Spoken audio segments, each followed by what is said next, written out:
तो चलिए दोस्तों प्रश्नावली 3.2 के क्वेश्चन नंबर 2 को सॉल्व कर लेते हैं। दोस्तों क्वेश्चन नंबर 2 आप लोग को स्क्रीन पर दिखाई दे रहा होगा, ठीक ना। कर रहा है कि 2x + 3y बराबर 11 और 2x - 4y बराबर -24 को हल कीजिए और m का वह मान ज्ञात कीजिए जिसके लिए y बराबर mx + 3 हो, ठीक है। यानी दो समीकरण दे दिया, पहले उसको सॉल्व करके हमको x और y का मान निकालना है, ठीक है। इसके बाद m का वह मान भी ज्ञात करना है जिसके लिए समीकरण दे दिया है y बराबर mx + 3 दे दिया, ठीक है। चलिए हम फटाफट इसको सॉल्व कर लेते हैं। क्वेश्चन नंबर कौन सा है? क्वेश्चन नंबर दूसरा। कौन सा? क्वेश्चन नंबर दूसरा। दो समीकरण दिया, क्या क्या दे दिया? 2x + 3y बराबर 11, कितना? 2x + 3y बराबर 11 है पहला समीकरण, इसको समीकरण 1 मान लीजिए।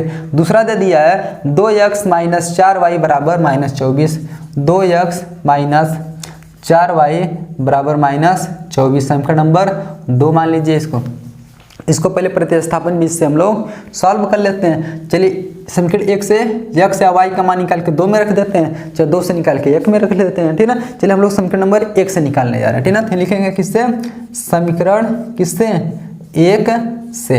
समीकरण 1 से x का मान निकालेंगे। समीकरण 1 है ना, लिखना है 2x + 3y बराबर 11 है, ठीक है। अब यहाँ से x का मान निकालेंगे, मतलब x को रोक लीजिए, बाकी सबको उधर भेज दीजिए, ठीक है। तो यहाँ 2x है तो 2x को रोक लीजिए, 3y प्लस है तो बाहर जाकर के माइनस हो जाएगा, इधर पहले से 11 है प्लस इधर जाकर -3y हो जाएगा। अब बताइए यहाँ 2 है तो 2 को इधर भेजेंगे क्योंकि हमको x का मान चाहिए, तो x को रोकेंगे खाली, 2 गुणा इधर आकर भाग हो जाएगा, तो कितना हो जाएगा? 11 - 3y, अब बट्टे कितना हो जाएगा? 2 हो जाएगा। इसको मान लीजिए समीकरण नंबर 3। देख लीजिए किससे निकाले हैं? समीकरण नंबर 1 से निकाले हैं x का मान, ये x का मान उठा करके कहाँ रखेंगे? समीकरण नंबर 2 में। इसका मतलब जहाँ x है वहाँ कितना रख सकते हैं हम? 11 - 3y बट्टे 2। तो ये देखिए यहाँ कितना रखेंगे? 11 - 3y बट्टे 2, ठीक है। चलिए थे लिखेंगे कि समीकरण 3 का मान, समीकरण किसका? 3 का मान किस में रखेंगे हम लोग? समीकरण 2 में रखेंगे। समीकरण 2 में रखने पर, अब 2 में क्यों रख रहे हैं? क्योंकि समीकरण 1 से निकाले हैं, 1 से निकाले हैं तो क्या रखेंगे? 2 में रखेंगे। तो 2 में रखने पर समीकरण नंबर 2 है ना। चलिए यहाँ पर 2 है तो 2 लिख लीजिए कोष्टक में, x के स्थान पे कितना? 11 - 3y बट्टे 2, ठीक है। फिर -4y है, -4y बराबर -24 है तो -24।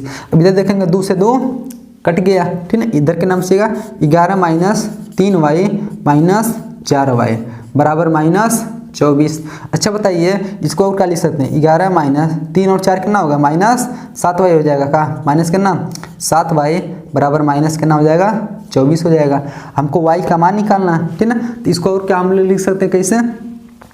अच्छा बताइए, इस 7y को उधर भेज देते हैं, -24 को इधर भेज देते हैं, हाई माइनस तो जाकर प्लस हो जाएगा, हाई माइनस इधर आकर के प्लस हो जाएगा। इधर पहले से करना है 11 है तो 11 लिख लीजिए, हाई -24 इधर आकर के प्लस 24 हो जाएगा, बराबर हाई -7 वो बगल जा करके +7y हो जाएगा। यानी 11 और 24 प्लस दोनों है तो दोनों को जोड़ेंगे कितना हो जाएगा? 11 24 कितना होता है? 35 हो जाएगा, बराबर कितना हो जाएगा? 7y। इसको पहले इसको बाद में लिख सकते हैं, यानी 7y बराबर कितना? 35। तो y बराबर कितना हो जाएगा? 35 बटे कितना? 7। 7 से भाग करिए, 7 बचे 35। y का मान कितना निकल गया? 5 निकल गया, ठीक है ना। y का मान कितना निकलेगा? 7 बचे 35, यानी y बराबर 5 आ गया। अब y बराबर 5 आ गया तो यह y का मनवा उठा करके कहाँ रखना? हम लोग समीकरण नंबर 3 में रख देते हैं। इसमें 1 और 2 में रखेंगे तब पर भी आएगा उत्तर, ठीक है ना। लेकिन 1 और 2 में रखने के बजाय 3 में इसलिए रख ले हैं क्योंकि यहाँ देखिए इसको सॉल्व कर लिए हम लोग x का मान, ठीक है ना। बस खाली y का मान रखना है तब x का मान मिल जाएगा, ठीक है। तो रखने जा रहे हैं y का मान कहाँ रखेंगे? y का मान समीकरण किसमें? 3 में रखने पर, समीकरण 3 में रखने पर, समीकरण 3 में रखेंगे, यही समीकरण 3 है ना। यानी x बराबर इधर कितना है? 11 - 3, y के स्थान पे कितना रखेंगे? 5, 3 गुणे 5 हो जाएगा, अब बट्टे नीचे कितना है? 2 है तो 2। तो x बराबर 11 - 5 दिया 15/2, तो x बराबर कितना हो जाएगा। अच्छा बताइए 11 में से 15 घटाएंगे तो कितना बचेगा -4, -4/2। अब -4 में 2 से भाग करेंगे, ठीक है, चलिए हम लोग यहीं पर लिख लेते हैं। तो 2 दूना 4, यानी x बराबर कितना मिल जाएगा -2 मिल जाएगा। कितना मिलेगा -2, x का मान -2 निकल गया। हमको x और y का मान नहीं चाहिए, हमको तो m का मान चाहिए। तो m के लिए एक समीकरण और दिया हुआ है, ठीक है। चलिए थे लिखेंगे किसके, m के मान के लिए, m के मान के लिए, किसके मान के लिए, m के मान के लिए, ठीक ना। x और y का मान, x और y का मान, ठीक ना। इसमें समीकरण दिया है y बराबर mx + 3, ये दिया ना, y बराबर mx + 3 में रखने पर, ठीक ना, रखने पर, यानी x और y का मान इसी समीकरण में रखेंगे, ठीक ना। क्या समीकरण, y बराबर mx + 3 है, तो y बराबर कितना निकाले हम लोग, y बराबर 5, तो यहाँ पर 5 रख दिए, बराबर m गुणे x के बराबर कितना निकाले हैं -2, तो -2 रख लीजिए, +3 है तो 3, तो 5 बराबर -2 का गुणा m में करेंगे तो -2m प्लस कितना हो जाएगा 3 हो जाएगा।